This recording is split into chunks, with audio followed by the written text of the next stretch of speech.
everyone. It's been a while since I've done one of these videos. I think the last one was game week 24, and obviously a lot has changed since then. So first of all, I'll talk briefly about where I am now compared to where I was back then, and how I got here. Second, I'll talk about a couple of major decisions I think us managers have to make between now and the end of the season. And third, I'll talk about my immediate plans for game week 32. So in game week 24, when I last recorded a video, I was ranked at 230k. As I sit here today with one fixture left to play in game week 31, I'm at 39k. Obviously, I'm over the moon with that increase, especially since I spent the first 9 game weeks ranked at 520k or lower. I've had a few people ask me how I've done it. Well, as always, it's a combination of things. I had a very good game week in game week 25. Got a little lucky with a 16-pointer from Webster, which made a huge difference. I then played my free hit to really good effect in game week 26, which got me 150 points. And then played my wildcard in game week 28, which not only got me 119 points on the game week itself, but set me up nicely for where I am now. So if I had to credit it to anything, I would say effective chip deployment and good player selection is responsible. Obviously, a huge dollop of luck as well. So going forward, I think there are a couple of big decisions us managers have to make, which will be crucial to the run-in. The first one is whether or not to sell Salah, or if you don't own him, whether or not to bring him back. Now, despite him being the best FPL asset of all time, in my opinion, he's not unsellable. I sold him already this season and I brought him back. I sold him last season and the season before. So I have no qualms with selling him on principle. The question is, should we sell him now? Going off gut feel alone, I don't think the time has come. And that's despite his recent dip in form and the fact that he has a difficult fixture against City at the weekend. There's been a lot of noise about him being tired from international duty. You know, he's disappointed that England haven't qualified, he's missed a penalty, and now obviously he's blanked against Watford. A lot of people are putting this together and putting forward the narrative that that's him done for the season, which is fair enough. I can understand that, especially when the likes of Kevin De Bruyne and Son are in great form and still have everything left to play for. And I wouldn't lie if I said I wasn't feeling the temptation to get rid of him myself, but having thought long and hard about it, I think Salah, Son and KDB probably return a similar amount between now and the end of the season.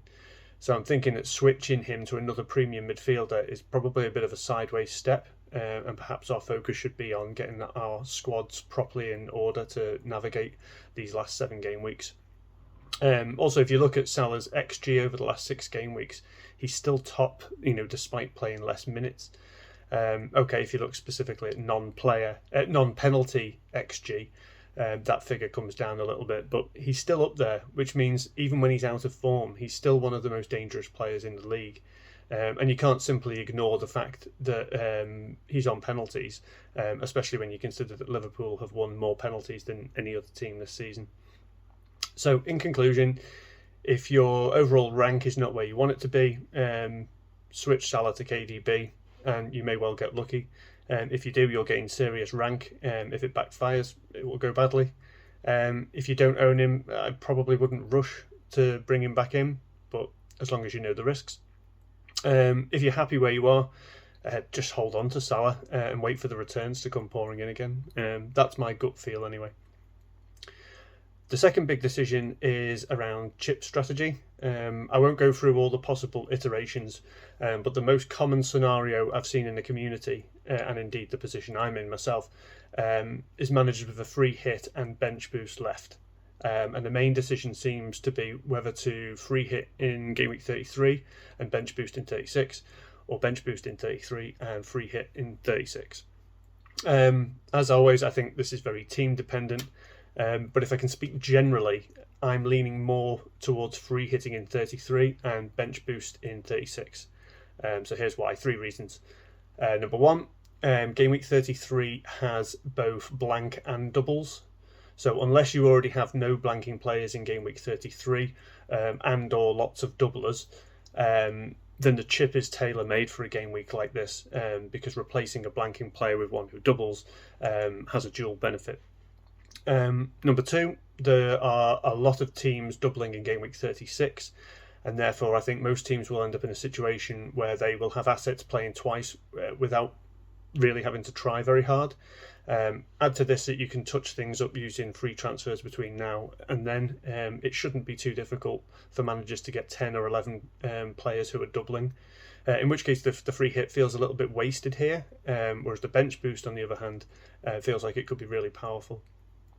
And three, the final thing to say is that you probably don't want to push your remaining chips any later than game week 36, because the season is in full on wind down by that point. I know there have been some double game week fixtures announced in game week 37, but just from past experience, you can get underwhelming performances that late on in the season. You can get squad rotation, and this can make playing your chips a little bit of an anticlimax. So then game week 32, as regards game week 32, I'm not sure what to do at the moment. It's one of those game weeks where I would probably normally roll the transfer, but because I'm playing my free hit in game week 33, I'll lose it if I do. So I'm currently looking to get rid of Broya. The trouble is I'm not overwhelmed by the options at that price point, so I may actually convert him into like a 4.5 enabler, and let him rot on the third spot of my bench, and just free up a bit of funds. We'll see. Anyway, that's enough for now. Take care and have fun.